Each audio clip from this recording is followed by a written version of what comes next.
नमस्कार दोस्तों। पीसीएसएम के अपने यूट्यूब परिवार में आप सभी का स्वागत है। अभी हम लोग एनसीईआरटी के 6 क्लास के ज्योग्राफी को कवर कर रहे हैं, जिसमें आज हम लोग अध्याय 5 का अध्ययन करेंगे। आज का टॉपिक होगा हमारा पृथ्वी के प्रमुख परिमंडल। पृथ्वी के प्रमुख परिमंडल कहने का तात्पर्य क्या है कि स्थल मंडल, जल मंडल तथा भूमंडल के बारे में अध्ययन करेंगे। साथ ही साथ इसमें हम जितने भी महाद्वीप या महासागर है उस सभी के बारे में अध्ययन करेंगे। इससे पहले हम लोगों ने अध्याय 1, 2, 3 और 4 का अध्ययन कर चुके हैं। अगर आप लोगों ने उन सभी क्लासेस को नहीं देखे हैं तो एक बार ज़रूर देख लीजिए। हम उम्मीद करेंगे कि कुछ ना कुछ आपको सीखने को अवश्य मिलेगा, जो आपकी परीक्षाओं के दृष्टिकोण से काफ़ी महत्वपूर्ण बिंदु होंगे। तो चलिए आज की कक्षा हम लोग प्रारंभ करते हैं। पृथ्वी के प्रमुख परिमंडल के बारे में आज हम लोग अध्ययन करेंगे तथा परीक्षाओं के दृष्टिकोण से जो भी महत्वपूर्ण बिंदु होगा उसको हम लोग साथ ही साथ समझने का प्रयास भी करेंगे।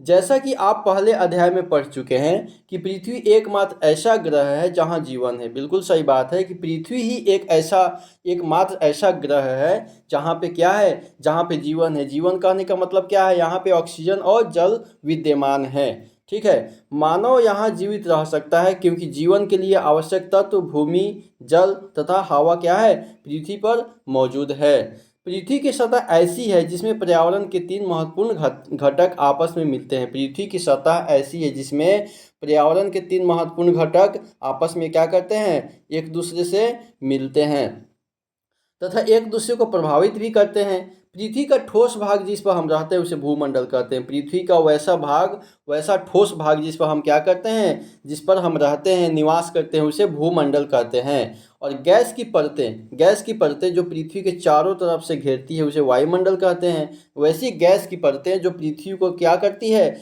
चारों तरफ से घेरती है, उसे वायुमंडल कहा जाता है। जहाँ ऑक्सीजन, नाइट्रोजन, कार्बन डाइऑक्साइड तथा दूसरी गैसें भी विद्यमान होती हैं, पाई जाती है। हमारे वायुमंडल में oxygen, nitrogen, carbon dioxide gas के साथ साथ अन्य गैसें भी क्या होती है, पाई जाती है।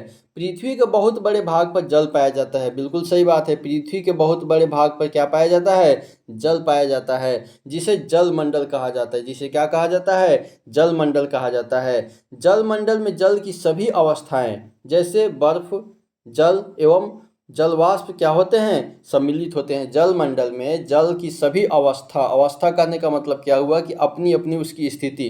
जैसे बर्फ अवस्था, जल जो होता है बर्फ अवस्था में भी पाए जाते हैं, जल वाष्प के रूप में भी मिलते हैं। ठीक है, तो ये सभी अवस्था कहाँ पे विद्यमान होते हैं, जल मंडल में हमको देखने को मिलते हैं। जीवमंडल एक सीमित क्षेत्र है। जीवमंडल क्या है, एक सीमित क्षेत्र है जहाँ पे क्या क्या होते हैं, स्थल होते हैं, जल होते हैं एवं हवा एक साथ मिलते हैं। ठीक है, जल, स्थल एवं हवा एक साथ मिलते हैं जीवमंडल में। ठीक है, हमारे जीवमंडल में क्या मिलते हैं, जल, स्थल एवं हवा एक साथ मिलते हैं, जो कि एक सीमित क्षेत्र भी है जहाँ सभी प्रकार के क्या होते हैं, जीवन पाए जाते हैं। जीवमंडल में सभी प्रकार के जीवन पाए जाते हैं। ठीक है, अब आइए भूमंडल के बारे में हम लोग अध्ययन करते हैं। भूमंडल किसे कहते हैं उसके बारे में हम लोग अध्ययन करते हैं। पृथ्वी के ठोस भाग को भूमंडल कहा जाता है। ये तो सीधी सी बात है कि पृथ्वी के ठोस भाग को, किस भाग को, ठोस भाग को क्या कहा जाता है, भूमंडल कहा जाता है। या भूप्रपट्टी की चट्टानों तथा मिट्टी की पतली पतली परतों का बना होता है। ठीक है, भूमंडल किसका बना होता है, तो पृथ्वी की चट्टान तथा मिट्टी की पतली परतों का बना होता है भूमंडल, जिसमें जीवों के लिए क्या होते हैं, पोषक तत्व विद्यमान होते हैं। जिसमें जीवों के लिए क्या विद्यमान होते हैं, पोषक तत्व विद्यमान होते हैं हमारे भूमंडल पे। भूमंडल जो होता है पृथ्वी का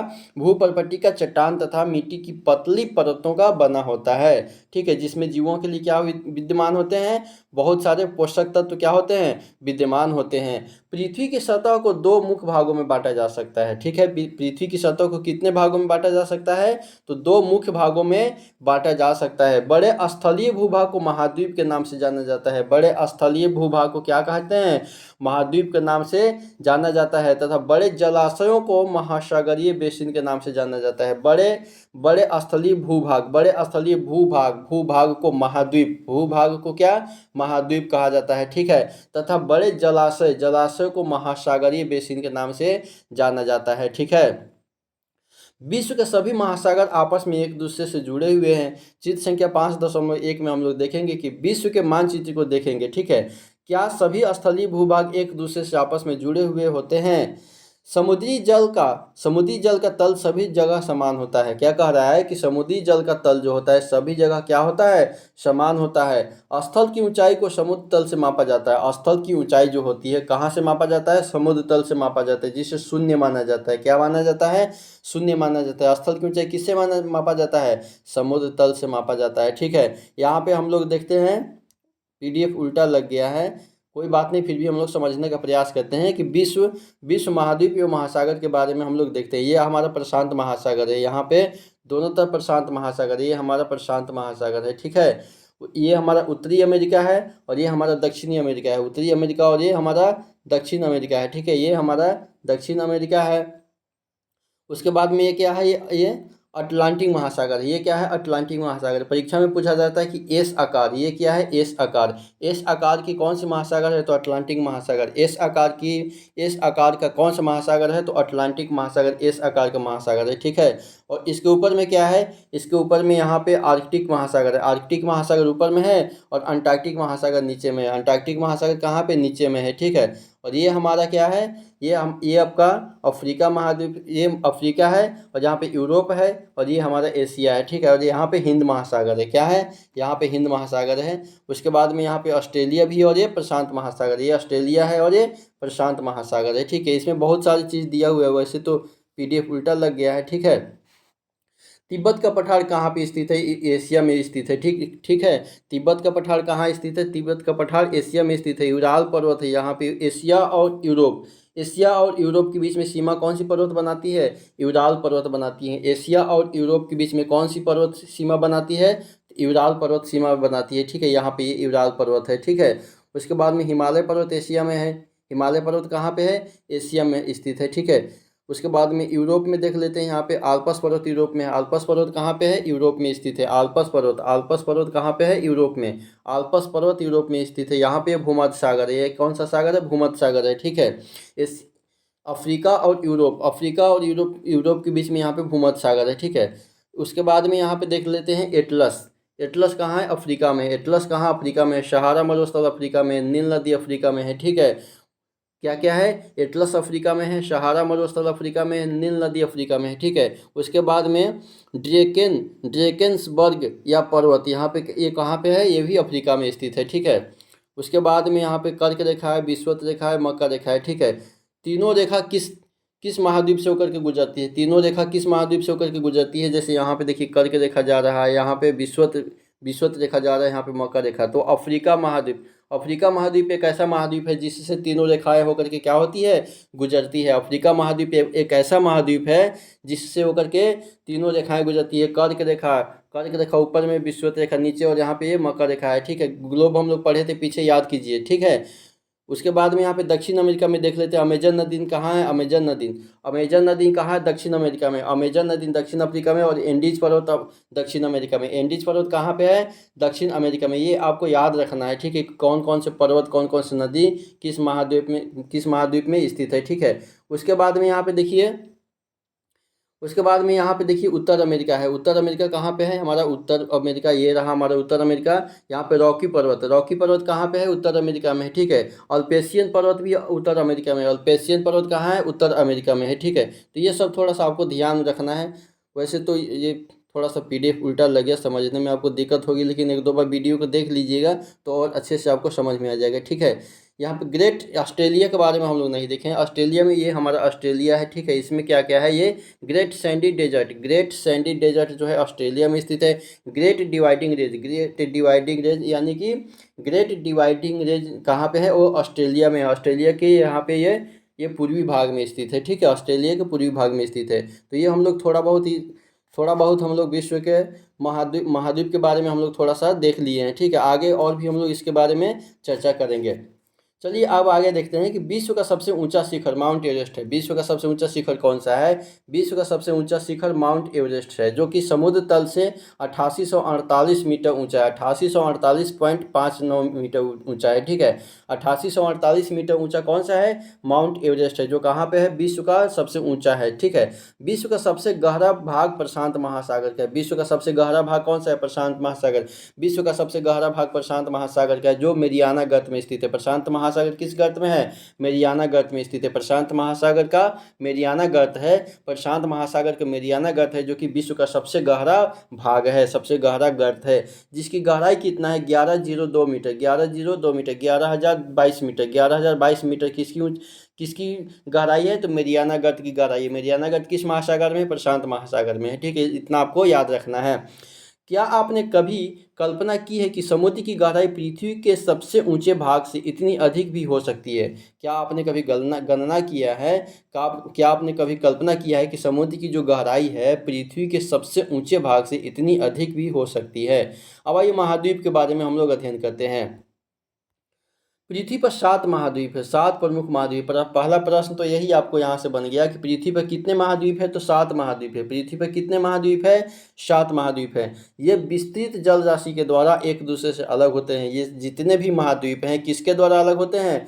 तो जल राशि के द्वारा एक दूसरे से क्या होते हैं? अलग होते हैं। कितने महाद्वीप है? 7 महाद्वीप है हमारे, 7 महाद्वीप। ये कौन कौन से महाद्वीप है? तो एशिया महाद्वीप है, एशिया है, यूरोप है, अफ्रीका है, उत्तरी अमेरिका है, दक्षिण अमेरिका है, ऑस्ट्रेलिया है तथा अंटार्कटिका है। अभी हम लोग ने मैप में इसका देखा था। ठीक है, विश्व के मानचित्र को देखिए तथा ध्यान दीजिए कि स्थल का बहुत बड़ा भाग उत्तरी गोलार्ध में पाया जाता है। स्थल का बहुत बड़ा भाग कहाँ पाया जाता है? उत्तरी गोलार्ध में पाया जाता है। ठीक है, एशिया। अब देखिए एशिया के बारे में देखते हैं। विश्व का सबसे बड़ा महाद्वीप कौन सा है? एशिया महाद्वीप है। विश्व का सबसे बड़ा महाद्वीप कौन सा है? एशिया महाद्वीप है। ठीक है, विश्व का सबसे बड़ा महाद्वीप कौन सा है? एशिया महाद्वीप है। यह पृथ्वी के कुल क्षेत्रफल के 1/3 भाग पर फैला हुआ है। यह एशिया महाद्वीप जो है हमारा पृथ्वी के कुल क्षेत्रफल का कितना? 1/3 भाग, 1/3 भाग, 1/3 भाग। ठीक है, कितने भाग? 1/3 भाग पे कौन फैला हुआ है? एशिया फैला हुआ है। यह महाद्वीप जो होता है पूर्वी गोलार्ध में स्थित है। एशिया महाद्वीप कहाँ स्थित है? पूर्वी गोलार्ध में। पूर्वी गोलार्ध में स्थित है एशिया। ठीक है, कर्क रेखा इस महाद्वीप से होकर गुजरती है। कर्क रेखा एशिया से होकर के गुजरती है। कर्क रेखा एशिया से होकर के गुजरती है। और जो तीनों रेखा था किस महाद्वीप से होकर के गुजरती थी? तीनों रेखा जो थी, कर्क रेखा, विषुवत रेखा और मकर रेखा, किससे होकर गुजरती थी? आपको अभी बताए हैं। एशिया के पश्चिम में यूराल पर्वत है। एशिया के पश्चिम में क्या है? यूराल पर्वत है, जो इसे यूरोप से अलग करता है। एशिया के पश्चिम में कौन सा पर्वत है? यूराल पर्वत है। जैसे कि मैप में हमने देखा था कि यूराल पर्वत है जो है एशिया को यूरोप से अलग करता है। एशिया को यूरोप से कौन सा पर्वत अलग करता है? यूराल पर्वत अलग करता है। ठीक है, जैसा कि चित्र संख्या 5.1 में देखे थे, यूरोप एवं एशिया के संयुक्त भूभाग को यूरेशिया कहा जाता है। यूरोप एवं एशिया, यूरोप प्लस एशिया के संयुक्त भाग को क्या कहा जाता है? यूरेशिया के नाम से जाना जाता है। ठीक है, उसके बाद में यूरोप के बारे में अध्ययन करेंगे। यूरोप के बारे में अध्ययन करने से पहले थोड़ा सा यहाँ पे और हमारी परीक्षाओं के दृष्टिकोण से कुछ महत्वपूर्ण बिंदु है, इसको देख लेते हैं। न्यूजीलैंड के एडमंड हिलेरी, कहाँ के? एडमंड हिलेरी, जो कि न्यूजीलैंड के थे। भारत के तेंजिंग नॉर्वे शेरपा। ठीक है, 29 मई 1953। कब? 29 मई 1953। 29 मई 1953। कौन कौन? न्यूजीलैंड के एडमंड हिलेरी तथा भारत के तेंजिंग नॉर्वे जो शेरपा जो थे, पहाड़ पे चढ़ने वाले, जो पर्वत पे चढ़ते हैं, उनको शेरपा के नाम से जाना जाता है। तेंजिंग नॉर्वे शेरपा जो 29 मई 1953 को पृथ्वी के सबसे ऊंचे शिखर माउंट एवरेस्ट पर चढ़ने वाले पहले व्यक्ति बने थे। माउंट एवरेस्ट पर चढ़ने वाले पहले व्यक्ति कौन थे? तो तेंजिंग नॉर्वे और उसके बाद में सर एडमंड हिलेरी थे। ठीक है, भारत के तेंजिंग नॉर्वे थे और न्यूजीलैंड के एडमंड हिलेरी थे। कब गए थे? 29 मई 1953 को। 29 मई 1953 को गए थे। जापान की जुंको तेबई, जापान की कौन? जापान की जुंको तेबई विश्व की पहली महिला थी जिसने 16 मई 1975 को एवरेस्ट पर कदम रखा था। जापान की जुंको तेबई विश्व की पहली महिला थी जिसने 16 मई 1975 को एवरेस्ट पर कदम रखा था। और बछेंद्री पाल भारत की पहली महिला थी। जुंको तेबई जापान की थी, दूसरे देश की थी, जो एवरेस्ट पर चढ़ी थी। लेकिन बछेंद्री पाल भारत की पहली महिला थी। बछेंद्री पाल भारत की पहली महिला थी जिसने 23 मई 1984 को एवरेस्ट पर कदम रखा था। ठीक है, 23 मई 1984 को एवरेस्ट पर कदम रखने वाली पहली भारतीय महिला कौन थी? बछेंद्री पाल थी। और विश्व की महिला कौन थी? जुंको तेबई थी, जापान की थी। ठीक है, और पुरुष में तेंजिंग नॉर्वे भारत के और एडमंड हिलेरी न्यूजीलैंड के थे। ये आपको थोड़ा सा ध्यान रखना है। अब चलिए एशिया के बारे में हम लोग देख लिए, तो अब यूरोप के बारे में देख लेते हैं। यूरोप जो है एशिया से बहुत छोटा है। यूरोप क्या है? एशिया से बहुत छोटा है। बिल्कुल सही बात है, इस यूरोप जो है एशिया के बगल में ही है, बाएं साइड में है, जो कि छोटा है। यह महाद्वीप एशिया के पश्चिम में स्थित है, एशिया के पश्चिम में स्थित है, बिल्कुल सही बात है। आर्कटिक वृत्त इससे होकर गुजरता है। आर्कटिक वृत्त किससे होकर गुजरता है? यूरोप से। आर्कटिक वृत्त किससे होकर गुजरता है? यूरोप से होकर के गुजरता है। यह तीन तरफ से जल से घिरा हुआ है। यूरोप जो है तीन तरफ से जल से घिरा हुआ है। प्रश्न आपसे यह पूछ सकता है कि तीन तरफ से जल से घिरा हुआ कौन सा महाद्वीप है? तो यूरोप महाद्वीप है, यूरोप महाद्वीप। अब इसको याद रखिएगा, 1 2 3 यूरोप, 3 अक्षर का लेटर है तो तीन तरफ से जल से घिरा हुआ है। 3 अक्षर का लेटर यूरोप है, तीन तरफ से जल से घिरा हुआ है, ऐसे याद रखिएगा। आर्कटिक वृत्त यूरोप से होकर के गुजरती है। विश्व के मानचित्र को देखिए और इसकी स्थिति का पता लगाइए। हम लोग मानचित्र भी देखें, एक बार और भी देख लेंगे मानचित्र को। आगे देखते हैं कि अफ्रीका के बारे में, अफ्रीका के बारे में देखते हैं। अफ्रीका जो है हमारा एशिया के बाद विश्व का दूसरा सबसे बड़ा महाद्वीप है। एशिया के बाद विश्व का दूसरा सबसे बड़ा महाद्वीप है। सबसे बड़ा महाद्वीप कौन सा है? एशिया है। उसके बाद में दूसरा कौन सा है? अफ्रीका है। विषुवत वृत्त या 0 डिग्री अक्षांश इस महाद्वीप के लगभग मध्य भाग से होकर के गुजरती है। विषुवत वृत्त, विषुवत रेखा अफ्रीका महाद्वीप के लगभग बीच से गुजरता है। विषुवत वृत्त या 0 डिग्री अक्षांश उसी को कहते हैं। इस महाद्वीप के लगभग मध्य भाग से कौन सा होकर गुजरता है? अफ्रीका। अफ्रीका से तीनों रेखाएं गुजरती है, हमने पढ़ाया था, ठीक है, इसको याद रखिए। अफ्रीका का बहुत बड़ा भाग उत्तरी गोलार्ध में स्थित है। अफ्रीका का बहुत बड़ा भाग कहाँ स्थित है? उत्तरी गोलार्ध में स्थित है। आप पाएंगे कि यही एक ऐसा महाद्वीप है जिसे होकर के कर्क रेखा, विषुवत रेखा तथा मकर रेखाएं तीनों रेखाएं गुजरती है। किस महाद्वीप से? अफ्रीका महाद्वीप से। अफ्रीका महाद्वीप से तीनों रेखाएं आपस में क्या होकर गुजरती है, ठीक है। आगे देखते हैं कि सहारा का रेगिस्तान विश्व का सबसे बड़ा गर्म रेगिस्तान। सहारा का रेगिस्तान क्या है? विश्व का सबसे बड़ा गर्म रेगिस्तान है। विश्व का सबसे बड़ा गर्म रेगिस्तान कौन सा है? विश्व का सबसे बड़ा गर्म रेगिस्तान सहारा रेगिस्तान है। सहारा रेगिस्तान है, ठीक है, जो कि अफ्रीका में स्थित है। किस महाद्वीप में स्थित है? सहारा रेगिस्तान किस में? अफ्रीका में स्थित है, जो कि विश्व का सबसे बड़ा गर्म रेगिस्तान है, इसको याद रखिएगा। यह महाद्वीप चारों तरफ से समुद्र एवं महासागरों से घिरा हुआ है। यह महाद्वीप, कौन महाद्वीप? अफ्रीका महाद्वीप। चारों तरफ से समुद्र एवं महासागर से घिरा हुआ कौन सा महाद्वीप है? अफ्रीका। चारों तरफ से समुद्र एवं महासागर से घिरा हुआ अब महाद्वीप कौन सा है? अफ्रीका महाद्वीप। तीन तरफ से जल से घिरा हुआ महाद्वीप कौन सा है? तो यूरोप है, यूरोप याद कीजिए, ठीक है। चित्र संख्या 5.1 में विश्व के मानचित्र को देखिए। आप देखेंगे कि विश्व की सबसे लंबी नदी नील नदी अफ्रीका से होकर के गुजरती है। अभी हम लोग देखा है कि विश्व की सबसे लंबी नदी कौन सी है? नील नदी है। विश्व की सबसे लंबी नदी कौन सी है? नील नदी है। किस महाद्वीप से होकर के गुजरती है? तो अफ्रीका महाद्वीप से होकर के गुजरती है, ठीक है। आगे देखते हैं। आगे हम लोग देखते हैं कि अफ्रीका का मानचित्र देखिए तथा बताइए कि कर्क रेखा, मकर रेखा तथा विषुवत वृत्त इनके किन किन भागों से होकर के गुजरती है, ठीक है। हम लोगों ने देखा है ये तीनों रेखाओं को। आगे देखते हैं कि उत्तरी अमेरिका के बारे में देखते हैं कि विश्व का तीसरा सबसे बड़ा महाद्वीप है। विश्व का तीसरा सबसे बड़ा महाद्वीप कौन सा है? उत्तरी अमेरिका है। पहला क्या था? पहला एशिया था, दूसरा कौन था? एशिया, अफ्रीका था, और तीसरा कौन सा है? तीसरा उत्तर अमेरिका है, ठीक है। यह दक्षिण अमेरिका से एक संकरे स्थल से जुड़ा हुआ। संकरे स्थल का मतलब क्या हुआ कि एक पतले स्थल से जुड़ा हुआ है उत्तरी अमेरिका, जिसे पनामा जल संधि कहते हैं। जिसे क्या कहते हैं? पनामा जल संधि। पनामा जल संधि उत्तरी अमेरिका या दक्षिण अमेरिका से किस जल संधि से जुड़ा हुआ है? पनामा जल संधि से। पनामा जल संधि से। उत्तरी अमेरिका तथा दक्षिणी अमेरिका किस जल संधि से जुड़ा हुआ है? तो पनामा जल संधि से जुड़ा हुआ है। इतनी बार रिपीट करने का मतलब यही हुआ कि आप इसको ध्यान से देखिए, ठीक है। यहाँ पे अपना जल संधि दिया हुआ है, जल संधि। अब जल संधि किसे कहते हैं?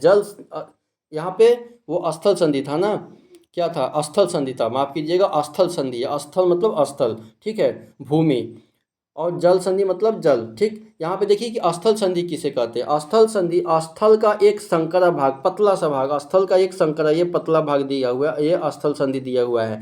स्थल का एक संकरा सा भाग होता है जो दो बड़े स्थलीय भागों को एक दूसरे से जोड़ता है। स्थल संधि किसे कहते हैं? स्थल का एक बहुत ही पतला भाग, पतला डनेर, जैसे गांव में देखते हैं ना, उसको डनेर बोलते हैं। तो स्थल का यानी भूमि का, जमीन का ऐसा पतला भाग जो होता है, एकदम पतला भाग जो होता है, जो दो बड़े स्थल भाग का मतलब क्या हुआ? उत्तरी अमेरिका और दक्षिण अमेरिका, दो बड़े स्थल भाग, ये उत्तरी अमेरिका और ये दक्षिण अमेरिका, इसको जोड़ने का काम कौन करता है? ये पतला भाग जो होता है, ये इसको स्थल मंडल कहते हैं, स्थल संधि कहते हैं, इसको स्थल संधि जो कहते हैं। और जल से होता है तो जल संधि बोल देते हैं, बस। अब यहाँ पे देखिए जल संधि दिया हुआ है, यहाँ पे बगल में लगे हाथ हम जल संधि के बारे में भी देख लेते हैं।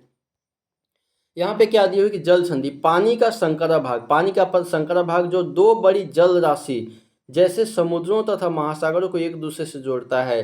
ठीक है, जल संधि जल वाले भाग को महासागर या महासागर या समुद्र को जोड़ेगा। जल संधि किसको जोड़ेगा? महासागर या समुद्र को जोड़ेगा। स्थल संधि दो बड़े स्थल को जोड़ेगा। बस ठीक है। यहाँ पे बंगाल की खाड़ी, यहाँ पे भारत, हमारा भारत का मैप दिया हुआ है, यहाँ पे अरब सागर है और यहाँ पे बंगाल की खाड़ी है। ठीक है, जल संधि यहाँ पे देखिए, भारत और श्रीलंका के बीच में जल संधि, भारत एवं श्रीलंका के बीच स्थित जल संधि का नाम कौन कौन सा है? भारत एवं श्रीलंका के बीच में जल संधि। आप इसको कमेंट बॉक्स में उत्तर दीजिएगा। ठीक है, ये हमारा भारत और श्रीलंका के बीच में ये पतला सा है, ये जल संधि कहलाता है। ठीक है, ये देख लिए। चलिए अब आगे देखते हैं क्या कह रहा है कि उत्तरी अमेरिका और दक्षिण अमेरिका जिस जिस स्थल से जुड़ा हुआ है उसे पनामा जल संधि कहा जाता है। यह महाद्वीप पूरी तरह से उत्तरी एवं पश्चिमी गोलार्ध में स्थित है। यह महाद्वीप कहाँ स्थित है?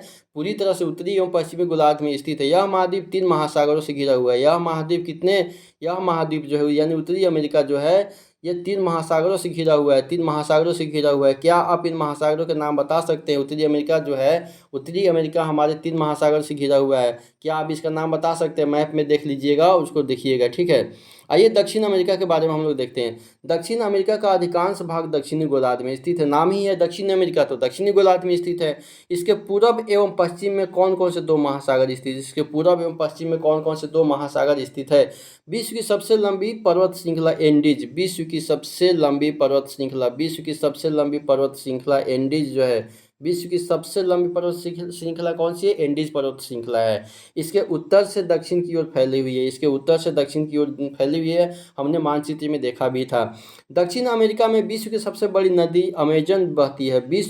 दक्षिण अमेरिका में विश्व की सबसे बड़ी नदी अमेजन बहती है। अमेजन नदी कहाँ बहती है? दक्षिण अमेरिका में बहती है। ठीक है, आगे आइए हम लोग ऑस्ट्रेलिया के बारे में देखते हैं। हम लोग ऑस्ट्रेलिया विश्व का सबसे छोटा महाद्वीप है। ऑस्ट्रेलिया जो है विश्व का सबसे छोटा महाद्वीप है, जो कि पूरी तरह से दक्षिणी गोलार्ध में स्थित है। और ऑस्ट्रेलिया महाद्वीप किस गोलार्ध में स्थित है? तो पूरी तरह से दक्षिणी गोलार्ध में स्थित है। यह चारों तरफ से महासागरों तथा समुद्रों से घिरा हुआ है। चारों तरफ से महासागर तथा समुद्रों से घिरा हुआ महाद्वीप कौन सा है? ऑस्ट्रेलिया महाद्वीप है। इसे द्वीपीय महाद्वीप भी कहा जाता है। आपको प्रश्न पूछ देगा कि द्वीपीय महाद्वीप किस महाद्वीप को कहा जाता है? तो ऑस्ट्रेलिया महाद्वीप के।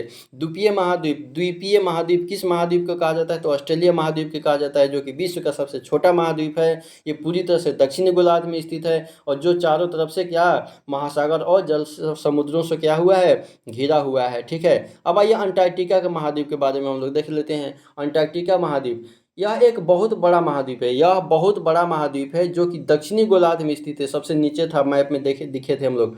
दक्षिण ध्रुव इस महाद्वीप के मध्य में स्थित है। दक्षिणी ध्रुव जो है अंटार्कटिका महाद्वीप के मध्य में बिल्कुल स्थित है, क्योंकि यह दक्षिण ध्रुव क्षेत्र में स्थित है। यह कहाँ स्थित है? दक्षिणी ध्रुव क्षेत्र में स्थित है, इसलिए यह हमेशा मोटी बर्फ की परतों से ढका रहता है। अंटार्कटिका महाद्वीप हमेशा मोटी बर्फ की परतों से ढका हुआ रहता है हमेशा। अंटार्कटिका महाद्वीप इसे श्वेत महाद्वीप के नाम से भी जाना जाता है। ठीक है, अंटार्कटिका महाद्वीप के श्वेत महाद्वीप के नाम से भी जाना जाता है। हमेशा उस पर मोटी बर्फ पिघला हुआ रहता है। ठीक है, यहाँ किसी भी प्रकार का अस्थायी मानव निवास नहीं है। यहाँ पे किसी भी प्रकार का अस्थायी मानव निवास नहीं है अंटार्कटिका में। बहुत से देशों के शोध केंद्र यहाँ स्थित है। शोध केंद्र क्या है? अंटार्कटिका महाद्वीप में बहुत सारे शोध केंद्र स्थित है। भारत के भी शोध संस्थान यहाँ पे स्थित है। इसके नाम कौन कौन सा है? अंटार्कटिका में कौन कौन से भारत के शोध संस्थान स्थित है? अंटार्कटिका में मैत्री तथा दक्षिणी गंगोत्री जो अंटार्कटिका में भारत के शोध संस्थान है। इसको याद रखिएगा, मैत्री तथा गंगोत्री अंटार्कटिका में स्थित है। अब आइए जलमंडल के बारे में हम लोग अध्ययन करते हैं कि जलमंडल क्या है। ठीक है, जलमंडल के बारे में हम लोग अध्ययन करते हैं। पृथ्वी को नीला ग्रह कहा जाता है। पृथ्वी को क्या कहा जाता है? नीला ग्रह कहा जाता है। पृथ्वी को नीला ग्रह कहा जाता है। पृथ्वी का 71% भाग जल तथा 29% भाग स्थल है। पृथ्वी का 71% भाग जल, ये परसेंटेज आपको एकदम याद रखना ही रखना है। पृथ्वी का 71% भाग जल से ढका हुआ है तथा 29% भाग क्या है? स्थल से है। 29% भाग क्या है? स्थल से है। जलमंडल में जल के सभी रूप उपस्थित है। इसमें महासागर एवं नदियां, झील, हिमनदियां, भूमिगत जल तथा वायुमंडल की जलवाष्प भी क्या है? इसमें सम्मिलित है। पृथ्वी पर पाए जाने वाले जल का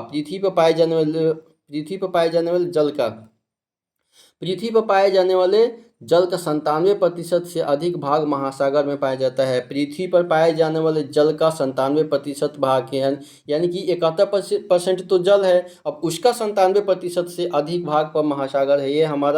ये हमारा डायग्राम बना हुआ है जिसमें महासागर कितना है 97.5%, 97.5% क्या है महासागर है। बाकी अलवण जल यानी कि 2.5%। अलवण जल का मतलब क्या हुआ, आपको पता है कि समुद्री जल खड़ा होता है, नमकीन होता है, ठीक है, लवणीय होता है, उसको आप डायरेक्ट नहीं पी सकते हैं, उसको प्यूरिफाई करके शुद्धिकरण करके पिया जाता है। और बचा हुआ क्या है अलवणीय जल, पीने वाला जल कितना है 2.5%, यानी 2.5% जल ही हम लोग पीते हैं, 2.5% ही जल हम लोग क्या करते हैं उसका उपयोग करते हैं। बाकी 97.5% जल क्या है तो महासागरीय जल होता है, खारा जल होता है, जिसको हम लोग डायरेक्ट नहीं पी सकते हैं, ठीक है।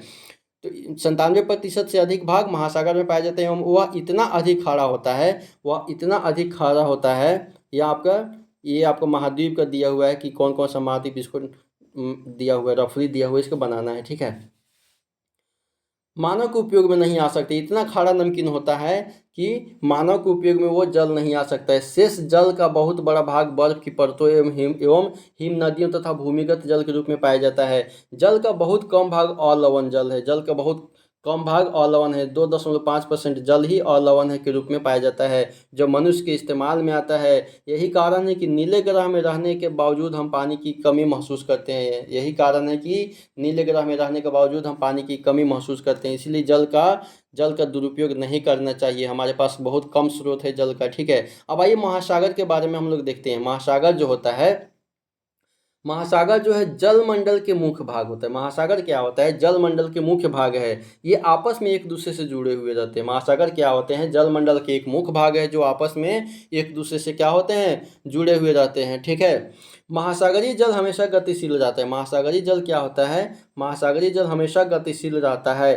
तरंगे ज्वार भाटा तथा महासागरीय धाराएं। महासागरीय जल की 3 मुख्य गतियां हैं। महासागरीय जल की 3 मुख्य गतियां कौन कौन सी है, तरंगे, ज्वार भाटा तथा महासागरीय धाराएं हैं। बड़े से छोटे आकार के आधार पर क्रमशः 5 महासागर प्रमुख है। बड़े से छोटे आकार के आधार पर क्रमशः 5 महासागर कौन कौन सा है। सबसे बड़ा महासागर कौन सा है, प्रशांत महासागर, सबसे बड़ा महासागर प्रशांत महासागर है। उसके बाद में अटलांटिक महासागर है, उसके बाद में अटलांटिक महासागर है, उसके बाद में हिंद महासागर है, उसके बाद में दक्षिणी महासागर है, दक्षिणी हिंद महासागर है, तथा आर्कटिक महासागर है, हम लोग चित्र में देखे थे, ठीक है। सबसे बड़ा महासागर प्रशांत महासागर, फिर छोटा उससे कौन अटलांटिक महासागर, फिर हिंद महासागर, फिर दक्षिणी महासागर और आर्कटिक महासागर। ये चित्र के अनुसार है, अपने आकार के अनुसार दिया हुआ है, ठीक है।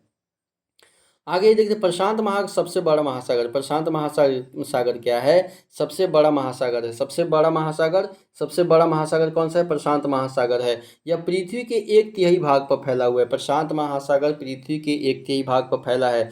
पृथ्वी का सबसे गहरा भाग मेरियानागत, पृथ्वी का सबसे गहरा भाग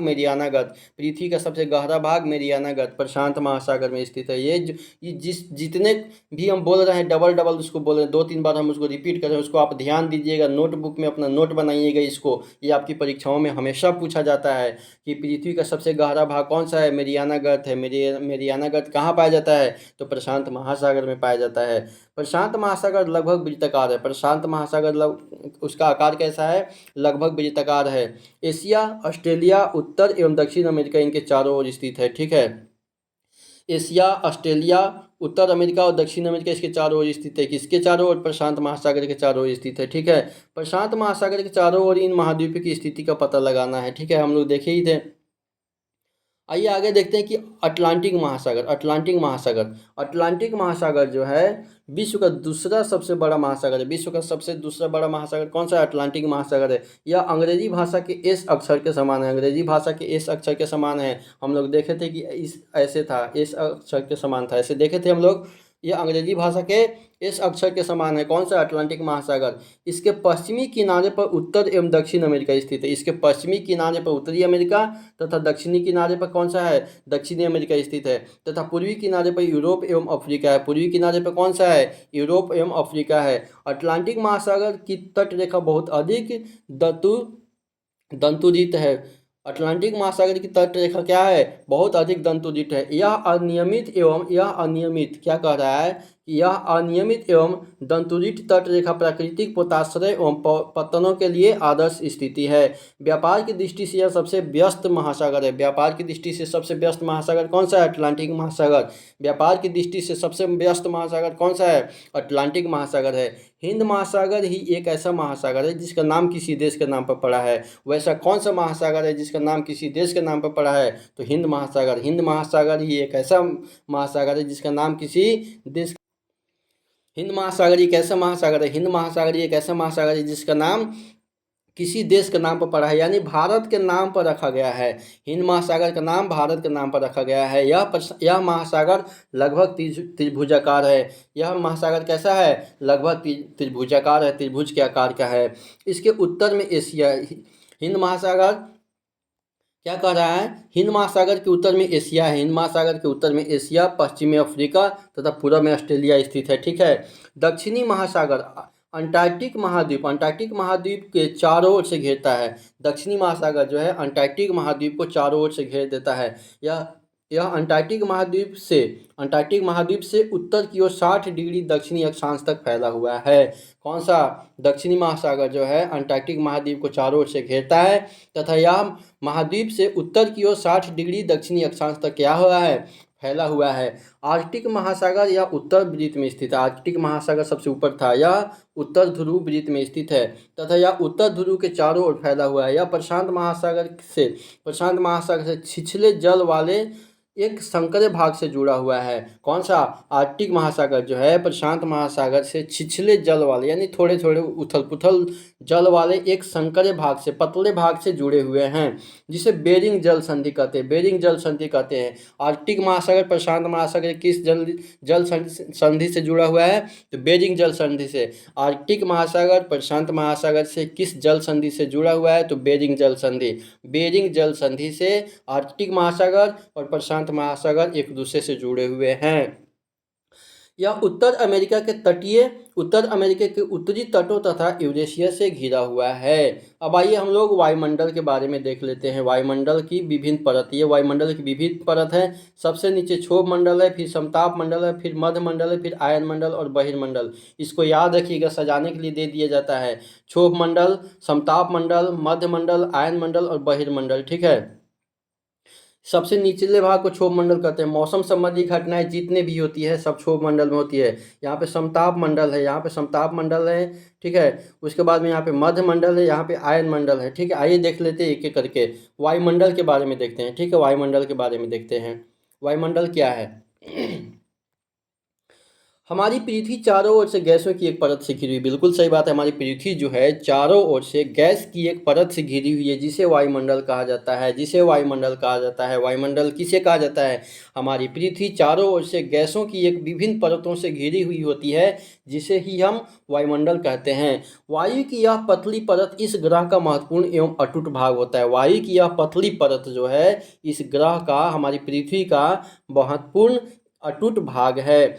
यह हमें ऐसी वायु प्रदान करती है जिससे हम लोग सांस भी लेते हैं। बिल्कुल सही बात है। वायुमंडल जो है ऐसी वायु प्रदान करती है जिससे हम लोग क्या करते हैं? सांस लेते हैं तथा हम लोग का जीवन चक्र चलता रहता है। यह वायुमंडल हम लोगों को सूरज की कुछ हानिकारक किरणों से भी बचाती है। बिल्कुल सही बात है। वायुमंडल जो है सूरज की कुछ हानिकारक किरणें, अल्ट्रावायलेट किरणें से हमें क्या करती है? बचाती है, जिसको ओजोन कहा जाता है, ओजोन गैस कहा जाता है। ठीक है। ओजोन का फॉर्मूला क्या होता है? O3 होता है। ओजोन का फॉर्मूला क्या होता है? O3 होता है। O3 ओजोन का फॉर्मूला होता है। ठीक है। यह एक ऑक्सीजन का ही रूप है।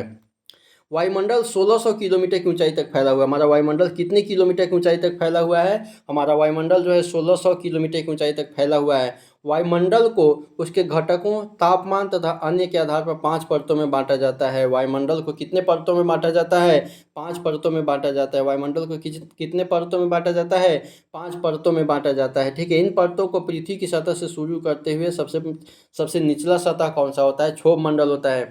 उसके ऊपर में समताप मंडल होता है, फिर उसके बाद में मध्य मंडल होता है, फिर उसके बाद में आयन मंडल होता है, उसके बाद में क्या होता है? बहिर्मंडल होता है। जैसा कि यहाँ पे विभिन्न चित्र में यहाँ पे दिखाया गया है, क्षोभ मंडल, समताप मंडल, मध्य मंडल और आयन मंडल होता है। ठीक है।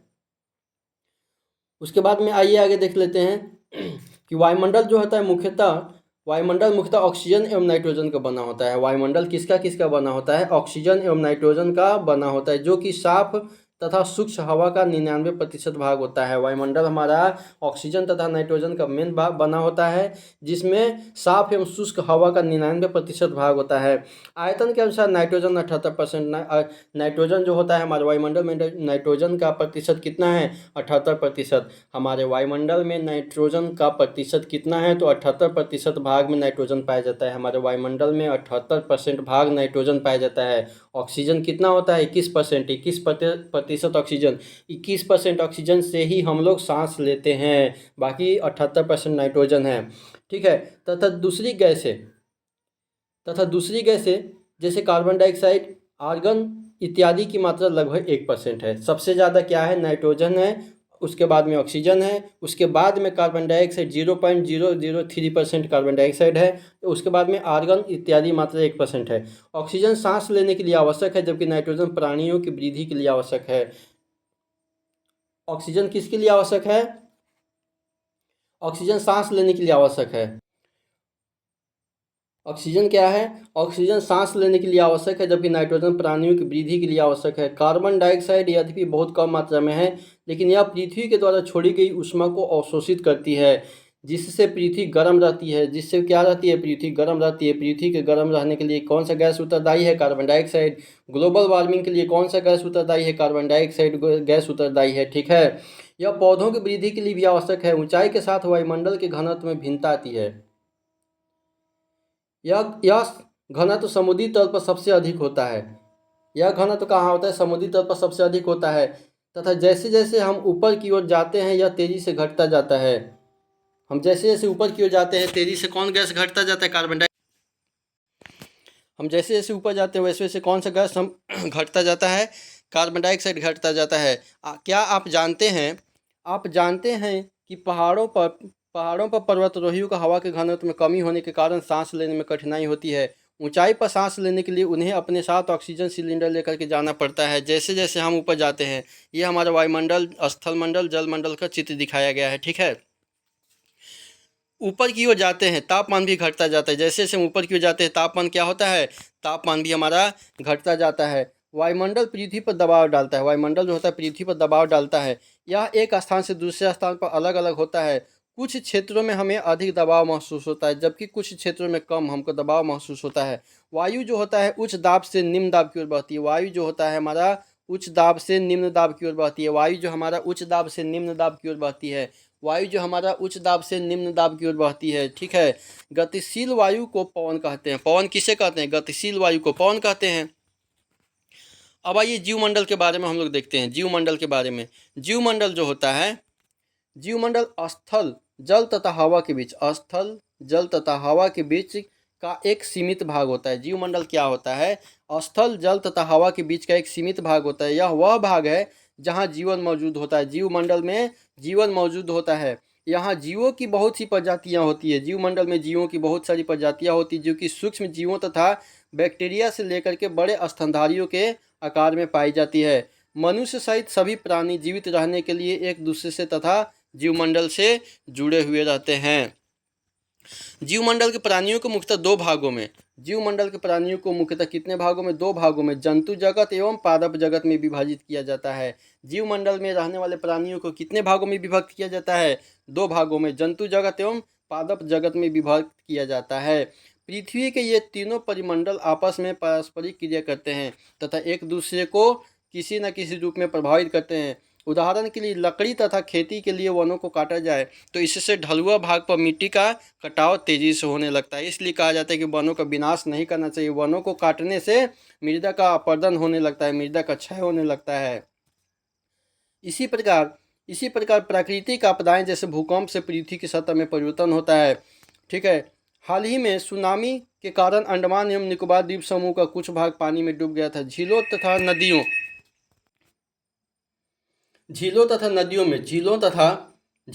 नदियों में दूषित पदार्थों के प्रभावित होने से उनका जल मानव के इस्तेमाल के लायक नहीं रहता है। यह जल दूसरे जीवों को भी क्या करता है? नुकसान पहुंचाता है। ठीक है। उद्योग तापीय विद्युत संयंत्र तथा गाड़ियों का उत्सर्जित पदार्थ वायु को क्या करता है? प्रदूषित करता है। कार्बन डाइऑक्साइड वायु का एक महत्वपूर्ण घटक है, लेकिन कार्बन डाइऑक्साइड की मात्रा में वृद्धि के कारण पृथ्वी के तापमान में क्या हो रही है? वृद्धि हो रही है। हमारे वायुमंडल की तापमान में वृद्धि का मुख्य गैस कौन सा है, मुख्य घटक कौन सा है? तो कार्बन डाइऑक्साइड गैस है, जिसे वायुमंडलीय तापन कहा जाता है। जिसे क्या कहा जाता है? वायुमंडलीय तापन कहा जाता है, ग्लोबल वार्मिंग कहा जाता है। इसलिए भूमंडल, वायुमंडल तथा जलमंडल के बीच के प्राकृतिक संतुलन को बनाए रखने के लिए पृथ्वी के संसाधनों के सीमित उपयोग की क्या है? आवश्यकता है। ठीक है, आइए कुछ ऑब्जेक्टिव देख लेते हैं। यहाँ पे हम ऑब्जेक्टिव इसको आप लोग देख लीजिएगा। ठीक है, तो चलिए इसी के साथ कक्षा को आज समाप्त करते हैं। वीडियो देखने के लिए आप सभी का बहुत बहुत धन्यवाद।